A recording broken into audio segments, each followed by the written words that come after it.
అతిలోక సుందరి శ్రీదేవి కోట్లాది మంది అభిమానుల దేవత.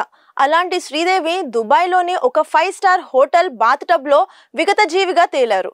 ఇది విన్న ప్రతి ఒక్కరికి షాక్. అఫీషియల్గా దుబాయ్ పోలీసులు చెప్పిందేంటి? యాక్సిడెంటల్ డ్రౌనింగ్ అంటే ప్రమాదవశాత్తు బాత్ టబ్లో మునిగి చనిపోయారు. ఇది వినగానే కొన్ని వందల ప్రశ్నలు మొదలయ్యాయి. 5 అడుగుల 7 అంగుళాలు ఉన్న శ్రీదేవి గారు కేవలం 5 అడుగుల లోతున్న బాత్ టబ్లో ప్రమాదవశాత్తు ఎలా మునిగిపోతారు? కనీసం ప్రతిఘటించకుండా కాపాడుకునే ప్రయత్నం కూడా చేయకుండా స్పృహలో ఉన్న మనిషి అలా మునిగిపోవడం సాధ్యమేనా?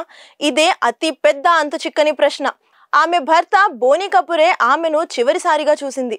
ఆమె చనిపోయిన కొద్ది గంటల ముందే సర్ప్రైజ్ ఇవ్వడానికి వచ్చానని చెప్పారు. కానీ శ్రీదేవి పేరు మీద ఉన్న 240 కోట్ల రూపాయల ఇన్సూరెన్స్ పాలసీ మాటేంటి? ఆ డబ్బు కోసమే ఇదంతా జరిగిందా? ముందు కార్డియాక్ అరెస్ట్ అని ఎందుకు వార్తలు వచ్చాయి? గంటల వ్యవధిలో అది యాక్సిడెంటల్ డ్రౌనింగ్ అని ఎందుకు మారింది? దుబాయ్ పోలీసులు ఎందుకు కేసును ఇంత తొందరగా పోస్ట్ మార్టం రిపోర్ట్తో సహా మూసేశారు? ఎవరినైనా కాపాడే ప్రయత్నం జరిగిందా? మీ అభిప్రాయాన్ని ఇప్పుడే కామెంట్ చేయండి.